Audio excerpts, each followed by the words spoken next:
Thank you very much. Gentleman from Texas, Mr. Cuellar, for 5 minutes. Thank you, Mr. Chairman. Director Sullivan, I appreciate the history of the Secret Service back since 1865, and the mission has evolved from protective to now investigatory, and I appreciate all that. Listening to what we've seen here today and from what we've read, and my opinion is you've been a good soldier. You're a good soldier. You're taking full responsibility. In my opinion, this is just my opinion, I think this responsibility should be shared, but again, you're being a good soldier, and I appreciate the work that you and the men and women that are working for the Secret Service. Let me ask you this. We've talked about the White House memo that came out that they now will go and have somebody at a checkpoint. Is that correct? Yes, sir. Let's assume that that particular checkpoint that's been in question, if somebody from the White House would have been there, and I understand somebody could have got on the phone, somebody dropped the ball by not getting on the phone and calling. Let's assume that somebody from the White House would have been there at that time. What would have been the procedure to be followed by y'all?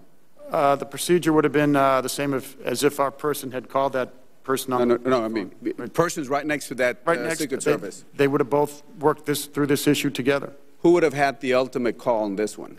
Again, that's a very difficult thing to answer. It's a joint decision. Ultimately, when it comes to security, we have the ultimate call. Have you ever turned anybody down from if the White House asked somebody to come in? Sir, I can't categorically. Can you remember of one particular time? I cannot recall that, no. Okay. Do you have the necessary resources and funds to effectively investigate issues like this? I mean, you have the personnel or resources available to do all this work? Sir, I believe we do. Again, when it comes to doing our protection, that's our #1 priority. We work with the department. We work with Capitol Hill to ensure that we have the necessary funding. I don't think you're going to talk to any agency head in Washington, D.C. who's not going to tell you they need more money. But again, we do our best. We prioritize, and working through the department, working with Capitol Hill, we do everything we can to ensure that we have the necessary funding. You prioritize with whatever resources we give you, is that correct? That's correct. All right. What obstacles currently exist that would have hindered the Secret Service from accomplishing their protective services? Was there anything in particular that night that hindered you? No, sir. Okay.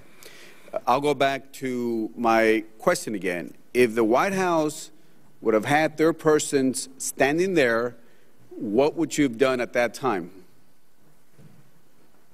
We both would have looked at the list. We both would have determined that they weren't on the list, and I believe we would have worked through it together to determine if, in fact, that person should have been invited. Okay. Again, with all due respect, I think you're being a good soldier. I still feel that the work that your men and women do under the circumstances, I think you all have done a good job, and you're being a good soldier by taking full responsibility, but I still think that if somebody would have been there at that time with you, right next, not picking up the phone, I think we would have had a different result at that time. But again, I want to thank you and your men and women that do a great job. Thank you. Thank you, Congressman.